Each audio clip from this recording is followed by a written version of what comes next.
ನನ್ನ ಊಟ ತಿಂಡಿ ನನ್ನ ಚಟಗಳು ನನ್ನ ಆಯ್ಕೆ ನನ್ನ ಇಷ್ಟ. ಬೇರೆ ಯಾರಿಗೂ ತೊಂದರೆ ಕೊಡದೆ ಏನು ಮಾಡಿದರೂ ತಪ್ಪಲ್ಲ ಎಂದು ನಂಬುತ್ತೇನೆ ಎಂದು ನಟ ಡಾಲಿ ಧನಂಜಯ್ ತಿರುಗೇಟು ಕೊಟ್ಟಿದ್ದಾರೆ. ಮಾತ್ರವಲ್ಲದೆ ಊಟದ ವಿಚಾರಕ್ಕೆ ಬೇರೆ ಬೇರೆ ಆಂಗಲ್ ಕೊಟ್ಟದ್ದು, ಸಮುದಾಯವನ್ನ ಬೇರೆ ಬೇರೆ ನಟರನ್ನ ಎಳೆದು ತಂದಿರುವುದಕ್ಕೆ ಬೇಸರ ವ್ಯಕ್ತಪಡಿಸಿದ್ದಾರೆ. ನಟ ಡಾಲಿ ಧನಂಜಯ್ ಮಾಂಸಾಹಾರ ಸೇವನೆ ಮಾಡಿದ್ದು ಸಾಮಾಜಿಕ ಜಾಲತಾಣದಲ್ಲಿ ಭಾರಿ ಚರ್ಚೆಗೆ ಕಾರಣವಾಗಿತ್ತು. ಸದ್ಯ ಇದಕ್ಕೆ ಸ್ವತಃ ನಟನೆ ಪ್ರತಿಕ್ರಿಯೆ ನೀಡಿದ್ದಾರೆ. ಗೆಳೆಯನ ಹೋಟೆಲ್ಗೆ ಹೋಗಿ ಊಟ ಮಾಡಿದ್ದು ಇಷ್ಟೊಂದು ದೊಡ್ಡ ಚರ್ಚೆಯಾಗುತ್ತೆ ಎಂದು ಊಹಿಸಿರಲಿಲ್ಲ. ಸಹಜವಾಗಿ ಸ್ನೇಹಿತನ ಹೋಟೆಲ್ಗೆ ಹೋಗಿ ಪ್ರೀತಿಯಿಂದ ಊಟ ಮಾಡಿ ಬಂದಿದ್ದೇನೆ. ನಾನು ಮಾಂಸಾಹಾರಿ ಅಂತ ಹೇಳಿದ್ರೆ ನಡೀತಿತ್ತು. ಆದರೆ ಇದರ ಮಧ್ಯೆ ಜಾತಿಯನ್ನ ಎಳೆದು ತಂದಿದ್ದು ಯಾಕೆ ಎಂದು ಪ್ರಶ್ನೆ ಮಾಡಿದ್ದಾರೆ. ನಾನು ಎಂದಿಗೂ ಲಿಂಗ ಹಾಕಿ ಊಟ ಮಾಡುವುದಿಲ್ಲ ಎಂದು ಸ್ಪಷ್ಟನೆ ಕೊಟ್ಟಿದ್ದಾರೆ. ನಾನು ಆಗಾಗ ಪಾರ್ಟಿಗಳನ್ನ ಮಾಡ್ತೇನೆ. ಈ ಹಿಂದೆ ಧೂಮಪಾನ ಮಾಡ್ತಿದ್ದೆ, ಈಗ ನಿಲ್ಲಿಸಿದ್ದೇನೆ. ನನಗೆ ಸೀ ಫುಡ್ ಬಹಳ ಇಷ್ಟ. ತಮ್ಮ ಆಹಾರದ ಆಯ್ಕೆ ವೈಯಕ್ತಿಕವಾಗಿದ್ದು ಅದನ್ನ ಬೇರೆ ಬೇರೆ ಕೋನಗಳಲ್ಲಿ ವಿಶ್ಲೇಷಿಸಿ ಜಾತಿ ಮತ್ತು ಸಮುದಾಯದ ವಿಷಯಗಳನ್ನ ಇತರೆ ನಟರನ್ನ ಎಳೆದು ತರುವುದು ಸರಿಯಲ್ಲ. ಊಟ ಮಾಡಿದ ವಿಚಾರವನ್ನು ಮಾತಾಡ್ತಾರೆ ಅಂದ್ರೆ ತಪ್ಪಲ್ವೇ ಅಂತ ಅವರು ಪ್ರಶ್ನಿಸಿದ್ರು. ಚಿತ್ರರಂಗದಲ್ಲಿ ಸ್ನೇಹಿತರು ಆತ್ಮೀಯ ಗೆಳೆಯರಾಗಿರೋರು ಕಡಿಮೆ. ಆ ಸ್ನೇಹ ಕೊನೆವರೆಗೂ ಉಳಿಸಿಕೊಂಡಿರುವವರು ವಿರಳ. ಅದರಲ್ಲಿ ನಟ ದರ್ಶನ್ ಮತ್ತು ಸುದೀಪ್ ಅವರ ಗೆಳೆತನ ಕೂಡ ಒಂದು. ಅವರಿಬ್ಬರು ಒಂದಾಗ್ಲಿ ಎನ್ನುವುದು ಅಭಿಮಾನಿಗಳ ಆಶಯ. ಇದೇ ಇಂಗಿತವನ್ನ ಬಿಗ್ ಬಾಸ್ ರಜತ್ ವ್ಯಕ್ತಪಡಿಸಿದ್ದಾರೆ. ದರ್ಶನ್ ಅವರ ಅಪ್ಪಟ ಅಭಿಮಾನಿ ರಜತ್ ಹೈಟು ಪರ್ಸನಾಲಿಟಿ ಮಾತಲ್ಲೂ ಅವರನ್ನೇ ಅಳವಡಿಸಿಕೊಂಡಿದ್ದಾರೆ. ಎಂತಹದ್ದೇ ಪರಿಸ್ಥಿತಿ ಬಂದರೂ ದರ್ಶನ್ ಅವರನ್ನ ಬಿಟ್ಟುಕೊಡುವ ಮಾತೇ ಇಲ್ಲ ಎನ್ನುವಷ್ಟು ಪ್ರೀತಿ.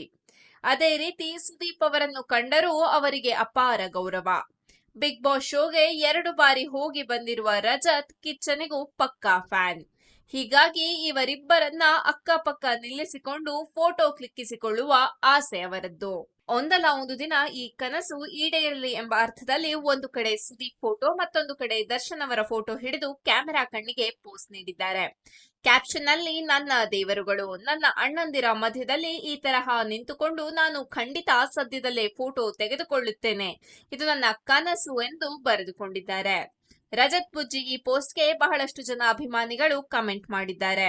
ಮುಖ್ಯವಾಗಿ ವಿನಯ್ ಗೌಡ, ಓ ಗೆಳೆಯ, ಜೀವದ ಗೆಳೆಯ, ಕಂಟಿನ್ಯೂ ಎಂದಿದ್ದಾರೆ. ಅದಕ್ಕೆ ರಜತ್ ಮರು ಉತ್ತರ ಕೊಟ್ಟಿದ್ದು, ನಿಂಗೆ ಶಾನೆ ಕ್ವಾಪ ಕಣೋ ಕುಚಿಕು, ಕಂಟಿನ್ಯೂ ಎಂದು ಉತ್ತರಿಸಿದ್ದಾರೆ. ಬಿಗ್ ಬಾಸ್ ಕನ್ನಡ ಸೀಸನ್ 12ರ ರನ್ನರ್ ಅಪ್ ಆಗಿರುವ ಕರಾವಳಿ ಬೆಡಗಿ ರಕ್ಷಿತಾ ಶೆಟ್ಟಿ ತಮ್ಮ ಆಟ, ಪಟಪಟ ಮಾತು, ಕನ್ನಡ ಕಲಿಕೆಯ ಪ್ರಯತ್ನ ಮೂಲಕ ಜನ ಮನ ಗೆದ್ದಿದ್ದ ರಕ್ಷಿತಾ ಶೋ ಮುಗಿದ ನಂತರವೂ ಭಾರೀ ಜನಪ್ರಿಯತೆ ಪಡೆಯುತ್ತಿದ್ದಾರೆ.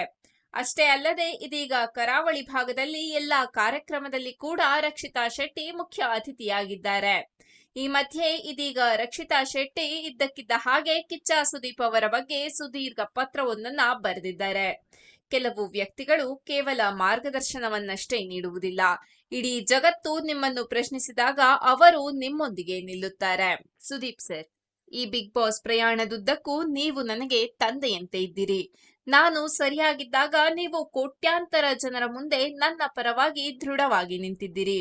ನಾನು ಏನಾದರೂ ಒಳ್ಳೆಯದನ್ನು ಮಾಡಿದಾಗ ನೀವು ಹೆಮ್ಮೆಯಿಂದ ನನ್ನನ್ನು ಪ್ರೋತ್ಸಾಹಿಸಿದ್ದೀರಿ. ಹಾಗೆಯೇ ನಾನು ತಪ್ಪುಗಳನ್ನು ಮಾಡಿದಾಗ ನೀವು ನಿಜವಾದ ಹಿತೈಷಿಯಂತೆ ನನ್ನನ್ನು ಸರಿಪಡಿಸಿದ್ದೀರಿ. ಪ್ರಾಮಾಣಿಕವಾಗಿ, ಕಟ್ಟುನಿಟ್ಟಾಗಿ, ಆದರೆ ತುಂಬಾ ಕಾಳಜಿಯಿಂದ ನನ್ನ ತಪ್ಪುಗಳನ್ನ ತಿದ್ದಿದ್ದೀರಿ. ನನಗೆ ನಾನು ಶತ್ರುವಾದ ಕ್ಷಣಗಳಿದ್ದವು. ನನ್ನ ಸ್ವಂತ ನಡವಳಿಕೆಯು ನನ್ನ ವಿರುದ್ಧ ಕೆಲಸ ಮಾಡಿದಾಗ ರಕ್ಷಿತಾ, ನೀನು ಇದಕ್ಕಿಂತಲೂ ಬಲಿಷ್ಠಳು ಎಂದು ಧೈರ್ಯ ತುಂಬಿದ್ದೀರಿ. ಆ ಪ್ರಾಮಾಣಿಕತೆ, ಆ ಮಾರ್ಗದರ್ಶನ ನನ್ನನ್ನು ಬದಲಾಯಿಸಿತು. ನನ್ನನ್ನು ರಕ್ಷಿಸಿದ್ದಕ್ಕೆ, ಬೆಂಬಲಿಸಿದ್ದಕ್ಕೆ, ತಂದೆಯಂತೆ ನನ್ನ ಬಗ್ಗೆ ಕಾಳಜಿ ವ್ಯಕ್ತಪಡಿಸಿದ್ದಕ್ಕೆ ಧನ್ಯವಾದಗಳು ಸರ್.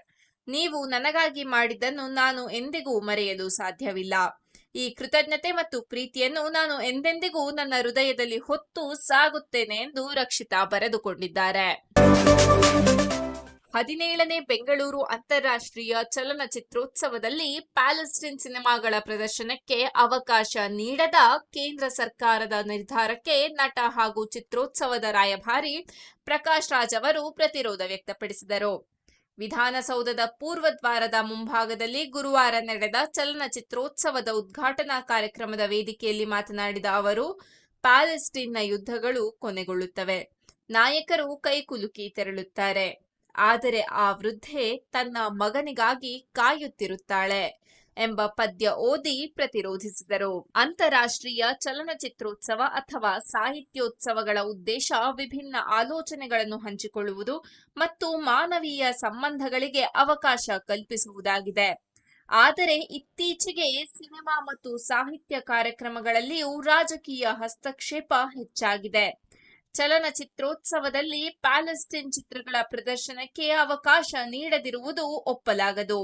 ಇದರ ವಿರುದ್ಧ ಗಟ್ಟಿಯಾದ ನಿಲುವನ್ನು ಮುಖ್ಯಮಂತ್ರಿಗಳು ತೆಗೆದುಕೊಳ್ಳಬೇಕು ಎಂದು ಒತ್ತಾಯಿಸಿದರು. The Kerala story 2 goes beyond teaser ಬಿಡುಗಡೆಯಾಗಿದೆ. The Kerala story 2 goes beyond ಚಿತ್ರದ ಅಧಿಕೃತ ಟೀಸರ್ ಬಿಡುಗಡೆಯಾದ ನಂತರ ಸಾಮಾಜಿಕ ಮಾಧ್ಯಮಗಳಲ್ಲಿ ಚರ್ಚೆ ಆರಂಭವಾಗಿದೆ. ವಂಚನೆ, ಭಾವನಾತ್ಮಕ ಬಲೆಗಳು ಮತ್ತು ಹುಡುಗಿಯರ ಶೋಷಣೆಯಂತಹ ಗಂಭೀರ ವಿಷಯಗಳನ್ನು ಟೀಸರ್ ಪರಿಶೋಧಿಸುತ್ತದೆ. ನಮ್ಮ ಹೆಣ್ಣು ಮಕ್ಕಳು ಪ್ರೀತಿಸುವುದಿಲ್ಲ, ಅವರ ಬಲೆಗೆ ಸಿಲುಕಿಕೊಳ್ಳುತ್ತಾರೆ ಮತ್ತು ನಾವು ಇನ್ನು ಮುಂದೆ ಅದನ್ನು ಸಹಿಸುವುದಿಲ್ಲ, ನಾವು ಹೋರಾಡುತ್ತೇವೆ ಎಂಬಂತಹ ಪ್ರಬಲ ಸಂಭಾಷಣೆಗಳು ಚಿತ್ರದ ಸ್ವರವನ್ನು ಸ್ಪಷ್ಟವಾಗಿ ಸ್ಥಾಪಿಸುತ್ತವೆ. ಈ ಬಾರಿ ಕಥೆ ಮೊದಲಿಗಿಂತ ಹೆಚ್ಚು ತೀವ್ರ ಮತ್ತು ಮುಖಾಮುಖಿಯಾಗಲಿದೆ ಎಂದು ತಯಾರಕರು ಸುಳಿವು ನೀಡಿದ್ದಾರೆ. ಬಾಲಿವುಡ್ನಲ್ಲಿ ದಿ ಕೇರಳ ಸ್ಟೋರಿ ಚಿತ್ರದ ಭಾರೀ ಯಶಸ್ಸಿನ ನಂತರ ಅದರ ಮುಂದುವರಿದ ಭಾಗವಾದ the Kerala story 2 goes beyond ನ ಟೀಸರ್ ಬಿಡುಗಡೆಯಾಗಿದ್ದು, ಪ್ರೇಕ್ಷಕರಲ್ಲಿ ಚರ್ಚೆ ಮತ್ತು ಉತ್ಸಾಹ ಎರಡನ್ನೂ ಹುಟ್ಟುಹಾಕಿದೆ.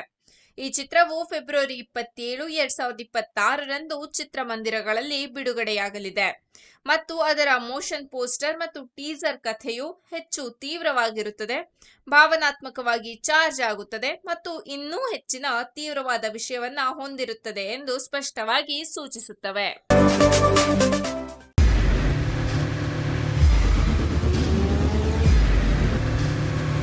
ಪ್ರಜಾಮಾರ್ಗ ನ್ಯೂಸ್, ಇದು ಜನಸಾಮಾನ್ಯರ ಧ್ವನಿ. ನಮಸ್ಕಾರ. ನೀವು ನೋಡ್ತಾ ಇದ್ದೀರಾ ಪ್ರಜಾಮಾರ್ಗ ನ್ಯೂಸ್. ರಾಷ್ಟ್ರದ, ರಾಜ್ಯದ, ರಾಜಕೀಯದ ಬಗ್ಗೆ ಹೆಚ್ಚಿನ ಸಿನಿಮಾ ಅಪ್ಡೇಟ್ಗಳಿಗಾಗಿ ಫಸ್ಟ್ ಲೈಕ್ ಮಾಡಿ, ಸಬ್ಸ್ಕ್ರೈಬ್ ಆಗಿ, ಹಾಗೆ ಫಾಲೋ ಕೂಡ ಮಾಡಬೇಕು.